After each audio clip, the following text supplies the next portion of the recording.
Hedge fund billionaire. This one is Ray Dalio. Sabi niya, ang USA, kapag patuloy nilang ginagawa yung kanilang ginagawa sa ngayon, is possible daw magkaroon ng worse than recession. Diba? Ang tanong, kakatotoo kaya yung kanyang prediction? And of course, you have Donald Trump, no? Very chaotic talaga siya.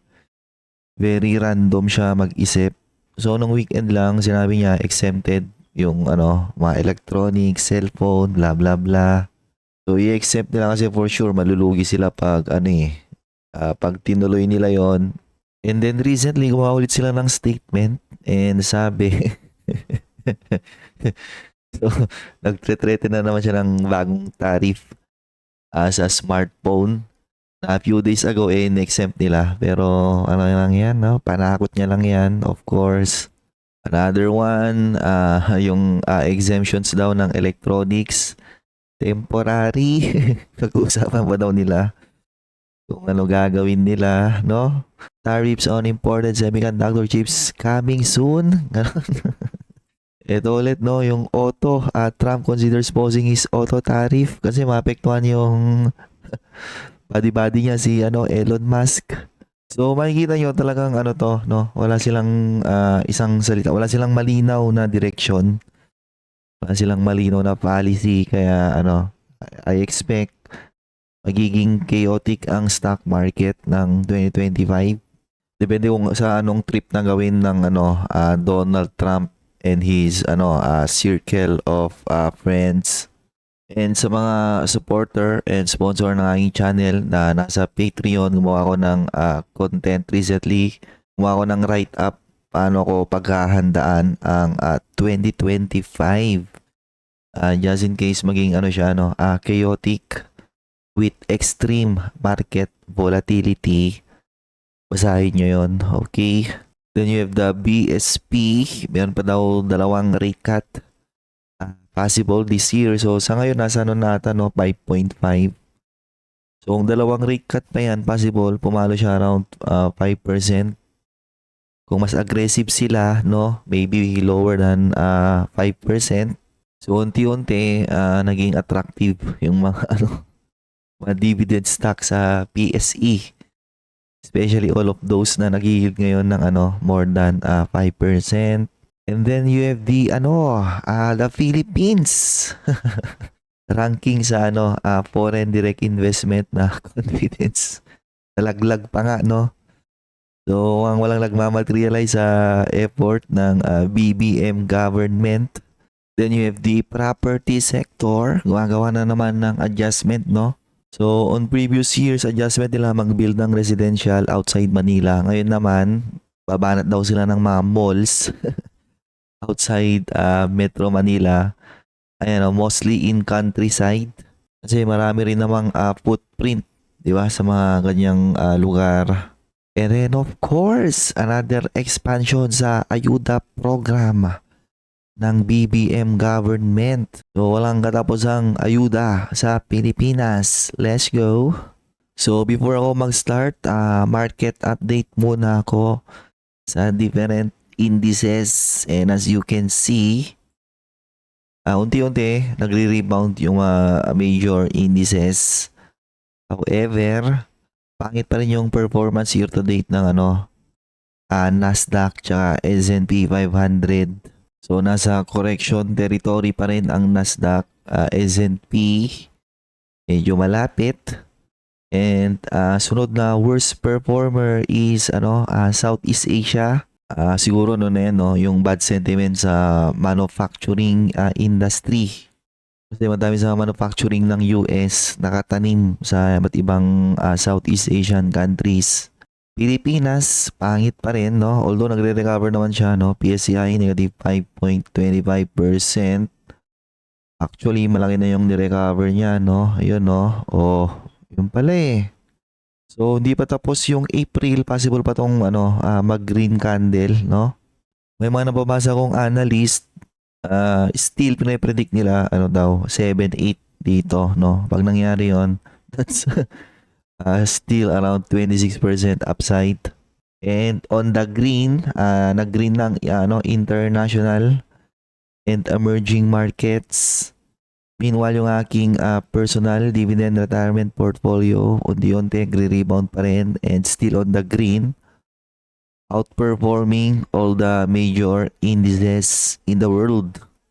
Ngayon, ano ba pre-market ng US? Wala no. So, chill-chill lang ngayon yung US market until bigla namang bumukas yung bibig ni Donald Trump. May may kakaiba na naman siyang sabihin, di ba? Pwede to lumakapak na naman yan. Okay. Now, dito tayo sa aking topic for today. So, itong nasa picture, this one is Ray Dalio, one of the billionaire hedge fund, no? Pero I believe, parang nag-retire na to eh. Di na talaga siya yung mismong nagmamanage, no? Pero still, kapag tinignan mo yung history ni Ray Dalio, ano to eh, perma-bear talaga to.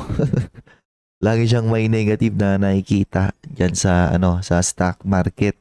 Halos every year mayroon siyang laging negative na nakikita, kaya siya tinatawag na perma-bear. And dahil may lagi siyang negative na nakikita, lagi yan nagpre-predict. Problema sa mga prediction niya is bihira lang siya tumama, just like all other people na nagpre-predict din, no? Ang economics kasi talaga, marami siyang moving parts, no? Therefore, it's very unpredictable and it's very much unknowable ano talaga yung mangyayari in the future. Pero you still have these types of people na gumagawa ng gantong prediction kasi doon sila nakakuha ng exposure. And of course, rin kasi ito writer to ng libro, mahilig to mag-promote ng kanyang libro, no? Every time na nag-appear siya sa mga live television. Ngayon, itong interview niya na to, napanood ko to eh. So sabi niya, worse than recession, parang sinasabi niya, possible mag-default ang US. And possible daw kasi kapag naipit ang US or vice versa, US inipit nila ang China, no?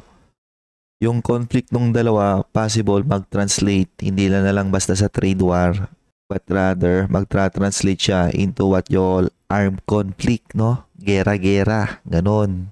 Na obviously, pag nagkaroon ng gera, in today's time, especially dalawang malaking bansa yan, no? Ano yan, talagang magre-reset dyan yung buong mundo, di ba? Lahat damay-damay dyan. So, parang yun lang yung gusto niyang sabihin. And mayroon siyang sinasabing condition na pag ganito daw, nasatisfy yung condition, possible daw maagapan, bla bla bla. And then, sabay promote yung kanyang libro kasi sa libro niya, nadidiscuss daw yun yung sinasabi niya. O, di ba? Lupit talaga to eh. Ngayon, itong si Ray Dalio, is a hedge fund manager. Dati, no, I believe ngayon, hindi na siya hands-on sa, sa pagmamanage. Bilang isang hedge fund manager, hindi maganda yung performance nito, hindi maganda yung kanyang track record. So, paano hindi maganda yung kanyang track record? Ito yun, okay? So, dito siya galing, no, Bridgewater Associate, and ito yung kanilang pinaka top tier ata na fund, no, Pure Alpha. So, makikita nyo,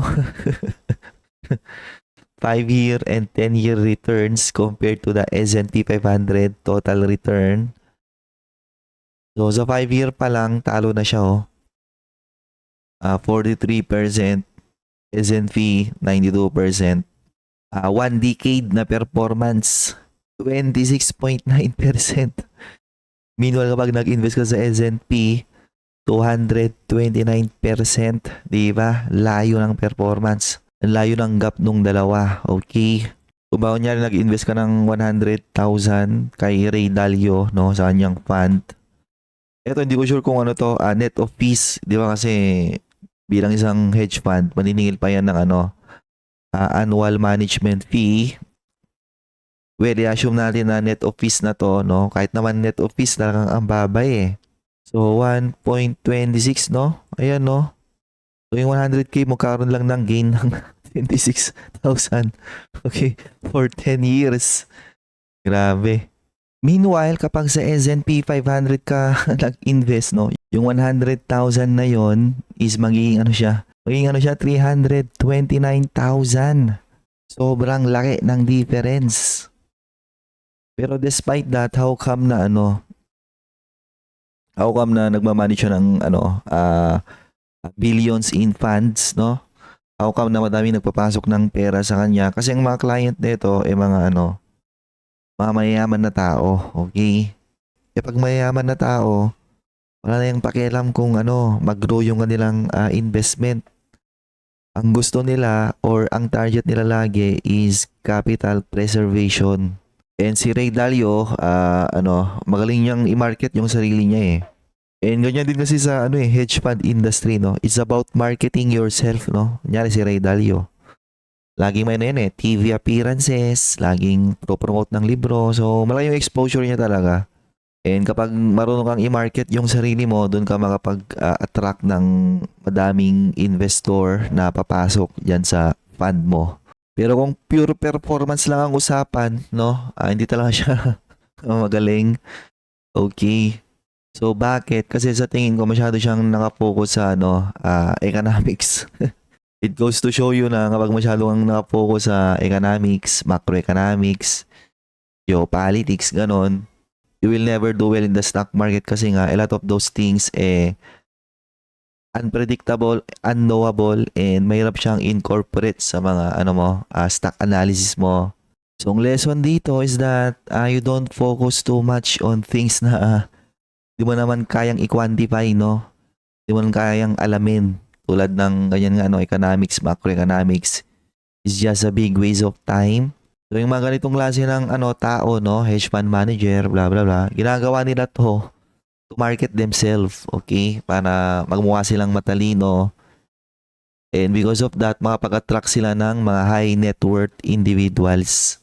Then you have Donald Trump, pabago-bago ng isip, no? Kaya nga sabi ko sa inyo, 2025, expect madaming volatility possible mangyari sa 2025 as long as hindi niya pino-pull out yung kanyang tariff policy, no? As long as nandyan pa rin yan, pinag-uusapan, I think you expect an extreme volatility in the stock market. So anong sabi ko on my previous content, behind the scene, gagawa na sila ng adjustment. Pero pag gagawa yan ng headline, it seems sila pa rin yung nasa driver's seat, no? Sila pa rin yung in control. Pero in reality, na-pressure na yung mga yan. Okay? Yung mga kanyang smartphone, wala yan, di nila kayang patawan yan. Nabasa kong article pag ginawa mo daw yung iPhone sa US, ang magiging cost niya is around, ilan ba yun? 3,500 USD. Compared kapag ginawa siya sa China, ang magiging cost lang is around 1,000 USD. So, sobrang layo, di ba? Yung sinasabi nila na ibabalik ang manufacturing sa US, malabong yun. Malabong mangyari yun. Kwentong barbero lang yon. And maski bumalik ang manufacturing sa US, pag magde-design na yan ng manufacturing, puro robots, di ba? Robotics na yung gagawa, hindi na manual labor. Therefore, wala din, no? Wala ka ring ma-employ na labor force kapag magtayo ka ng manufacturing sa US. A month or two, hindi pa nga sila na-decide dito eh. So, will likely come in a month or two. So, mag-uusapan pa nila. Di ba? So, kung ikaw yung isang bansa, no? Makipag-deal sa US pa bago sila mag-isip. Ngayon yung mga business owner, syempre, nalilito na rin yung mga yan. Ano bang talagang desisyon ng US? Paano ba kami gagawa ng adjustment pabago-bago yung sinasabi ng mga to, di ba? So, consider posing his auto tariff, no? Kasi maapektuhan yung body niya si Elon Musk, no? Yung kanyang Tesla. Natalo na nga siya sa kanyang sales quarter per quarter. Papatawan mo pa ng tariff. Aba, na lang mapapala nung Tesla company ni Elon Musk, di ba? Yari talaga siya.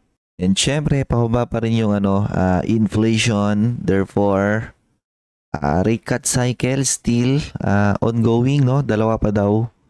Siguro sa third and fourth quarter. And habang bumababa to, mas naging attractive ang equities market. And of course, yung mga dividend stocks na nag-yield more than 5%, di ba? Possible din silang makakuha ng positive sentiment, especially yung mga may growth prospect pa rin. Okay. And then you have the Philippines. Alam mo ba madaming pledges? Pledge. Puro pledge lang. Di ba? Walang nagmamaterialize. Okay. Puro travel lang, pero in reality, di ba? May gusto bang pumasok talaga sa Pilipinas? Yan yung tanong. So ito yung FDI Confidence Index, no? Mga emerging market. And makikita nyo, number 16 na lang ang Pilipinas. So still, number 1 pa rin ang China. You have the Middle East, India kasi siyempre ang daming cheap labor. Mexico, South Africa. Itong Africa, dinadevelop yan ng China ngayon eh. Poland, Argentina, and then you have the progressive countries sa Asia, no? Thailand, Malaysia, Indonesia, Egypt, Turkey, Chile. And number 16 pa rin tayo. And Vietnam, lang pala sila, number 19, pero for the past few years, sila yung pinapasukan ng mga foreign direct investments eh. Except that, yun lang, no? With the current policy ni Donald Trump, baka walang pumasok sa kanila. Okay. Meanwhile, Pilipinas, mostly naman nang pumapasok sa atin, BPO eh. Di ba? Pag manufacturing for the past few years, before yung ingay ng tariff ni Donald Trump, walang pumapasok sa atin gaano na manufacturing eh. And delikado nga yung BPO industry eh. Possible yan ma-disrupt ng AI. Hindi man lahat, pero I think most of it eventually kayang i-disrupt ng artificial intelligence. Anyways, may nabasa akong interesting article recently, no? Parang may nag-develop ng AI daw, AI na related sa parang shopping. So, kunyari may user gusto niyang mag-shopping and AI na yung gagawa, no? Halos lahat. Ang problema, hindi pala siya AI. Ang gumagawa daw pala is mga call center agent na naka-base sa Pilipinas, no? So, maybe ba ganun yung ganun yung pwedeng kalokohan na mangyari sa BPO industry ng Pilipinas. Then you have the property sector. Gumagawa pa rin ng adjustments. Tatayo daw sila ng madaming mall. Countryside kasi naniniwala sila sa spending power, 'di ba? Ng mga Pilipino. Kasi nga again because of OFWs, okay, remittances. Na yung mga malls sa countryside, medyo sikat sila. Medyo dinudubog siya, no? Parang napuntahan ko dati yung yung tinayo ng Robinson sa may bandang Ilocos ba 'yon? Medyo malawak din siya and talagang dinadayo siya eh. Di lang siya basta sa lugar na yun yung nagmamall eh. Maski yung mga katabi niyang mga bayan-bayan, dumadayo sila para lang mag-mall. Okay? So I think this one is a good move ulit, no? Sa mga property developer kaysa magsiksikan yung kanilang mga mall within Metro Manila. Okay? And of course, we have the Ayuda Government of the Philippines. Mag-expand na naman, no? Walang gutom program. Di ba? Ang malupitan talaga tong gobyerno na to eh. So, sa picture na to, parang mga bata yung picture nila. Pero hindi ba dapat yung mga nanay nila yung dyan, no? Bigyan nyo ng trabaho yung mga batukan nilang nanay para kahit naman nila yung kanilang mga anak. So, dahil puro ayuda na yung nangyayari sa Pilipinas, parang di ba nag-encourage yan ng mga tamad na tao eventually kapag puro ganyan. Ba't pa tayo di ba, magtatrabaho kung dami namang ayuda yung gobyerno, di ba? Di ba parang ganyan yung isipin ng mga tao kung sakali. Yan yung mga ayuda, di ba parang ginagamit yan na tool ng mga politician eh para magpa-impress, di ba? I think kalat naman yan sa social media na pag may bigayan ng mga ayuda, ganon. Doon lagi yung mga politiko, kung wala man sila personally, yung mga poster nila, ganon. So kumbaga ang nagiging tingin ko sa ayuda ay para lang siya sa mga self-serving individuals, most specifically mga politicians.